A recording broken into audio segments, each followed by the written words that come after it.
Hi and welcome! Did the calendar thing work? I think it did, but I hacked it. So anyone with a beady eye will notice that there were 2 events created this week because having not been able to create one recently, I was keen to be able to find a way. I created it in StreamYard and then it created it in here and it was all fine. So we're back and hopefully you guys will know that I'm here. If you're catching the replay, let me know, and if you're catching me live, please say hello so that I know there is someone watching. Oh, I think Kelsey, I've just been told you're watching, so hello. So I am live every week, almost. I might not be here next week. It's the one where I might not be off. I'm going to do that tag thing. Let's see if I can do it whilst live. Let's see. So the format of these is that I want you to leave with, I don't think it's worked, but anyway.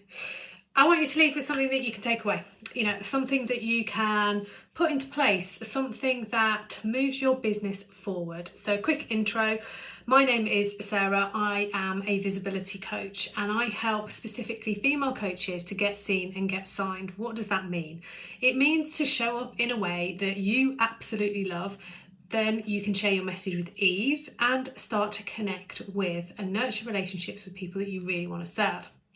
Now, the way that I do that is by enabling you to understand yourself that little bit more.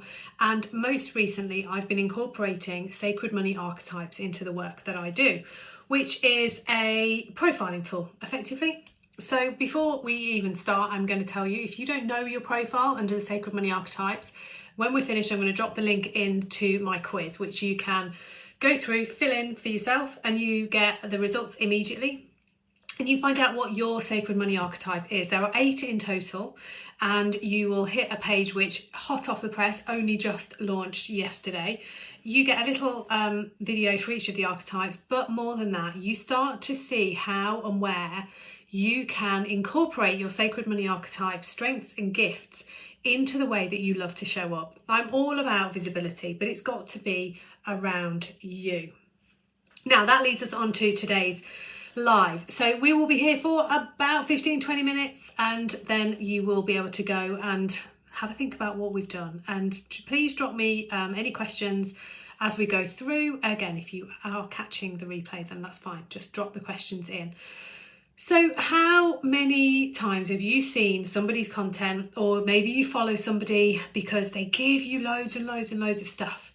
They seem to just share. Their content creation is off the scale and they're just pumping out all this stuff and you think it's so valuable, it's amazing. So a question for you, have you bought from that person?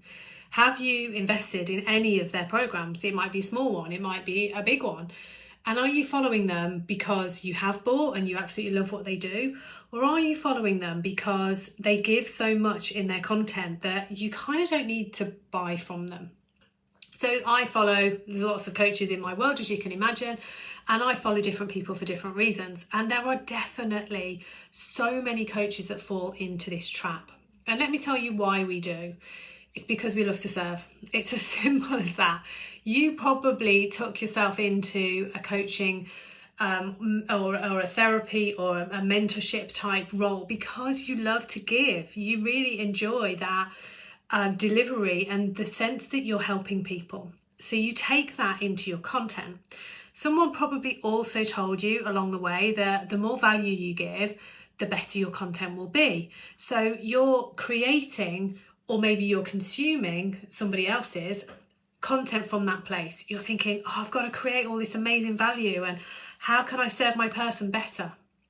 Which is valid. Let me say, I'm not of the school of thought that says you've just got to sell your stuff, just pump out all of this, buy my thing, promotional type marketing. Very much that you need a variety. So as we look at the archetypes, we can see where the tendencies fall under those different personality types. So there are some that are very get down to business quickly. So it's very like, here's my thing, here's what I do, would you like to buy it? So those ones are less likely to spend time creating lots of content and giving that huge amount of value on a consistent basis. But there are some archetypes, like the nurturers, for example, and the connectors, that really, really enjoy that sharing of their knowledge. They love to be able to share what they know for the better of others. That's where it comes from. It's like, here you go, I've got this knowledge, or I've got this skill, and I want everybody to know it. Which is great until it gets to the point where you have got something you want to sell, you have got an offer, you want to help people further. And ultimately, the best way of you helping people is almost always them working with you. Yes, they can consume your free stuff, and I'm sure they are, and they're getting great value from it. But ultimately, the best way for somebody to really truly get that value is to be in that closer environment with you. So how can you check whether or not you're tipping into that oversharing in your content? So by content, I mean, this is the stuff that you create to connect with your audience. How do you know whether you're oversharing? So for one, maybe you see somebody or people connecting in the comments. So they might be engaging, they might go, oh wow, this is amazing. You recognise that those people keep showing up, but perhaps you've had some kind of interaction with them, you might have even had a conversation with them, but they're not happy to move through the process. They're not happy to come that little bit closer. That's a great indicator, because they're in that space of, no, it's fine, I'm kind of back here and I'm just absorbing all your stuff and it's all amazing, but I'm not quite ready, or I'm not ever going to be ready to come forward. The other time where you can see and see evidence of this is if you're connecting with somebody and maybe you're in a conversation with them about possibly working with you, and they sort of go, oh, do you know what, I'm just going to hang out in your group, or I'm just going to keep following you for a little while longer, or yeah, I'm just not at that stage of being ready to invest.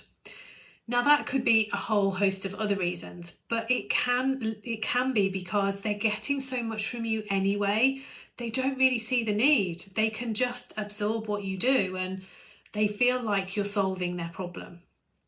So how can we avoid that trap and still feel like we're serving? Because we need to, and you know, it is very valid to still absolutely serve.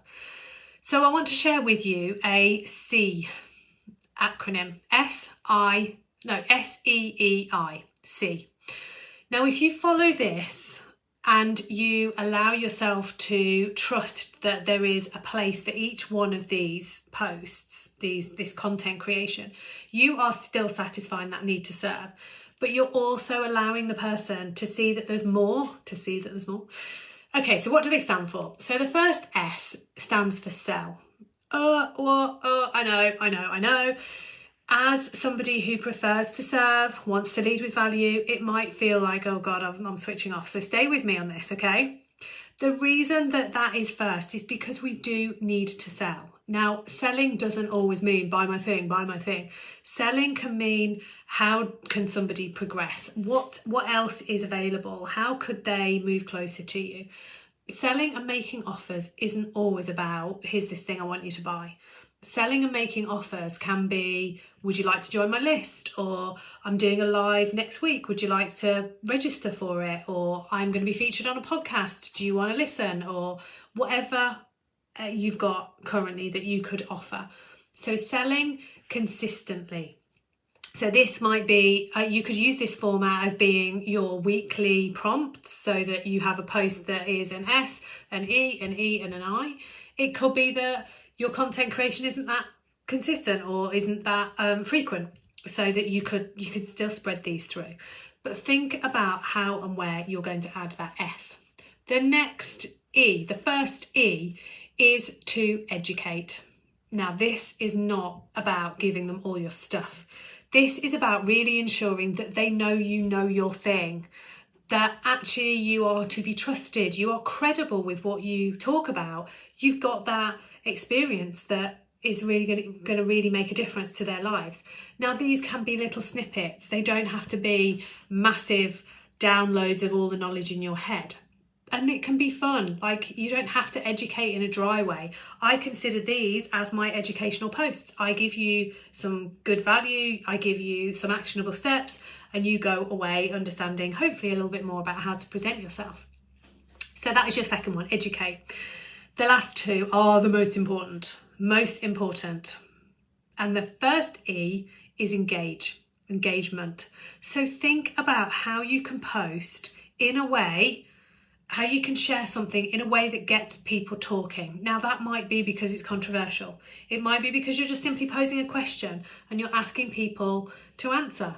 It could be that you're going against maybe what the rest of your industry is talking about and being a little bit, actually that's quite unusual. But it's going to create some kind of engagement.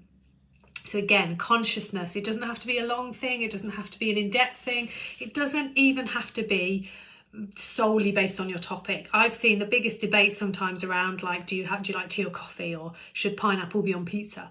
But the point behind this is that you are engaging your audience. You are getting them used to actually replying to your content as you put it out there. And by the way, this works on any platform, any methodology, or it works on all of them. And then your final one, most important, save the best till last, is inspire.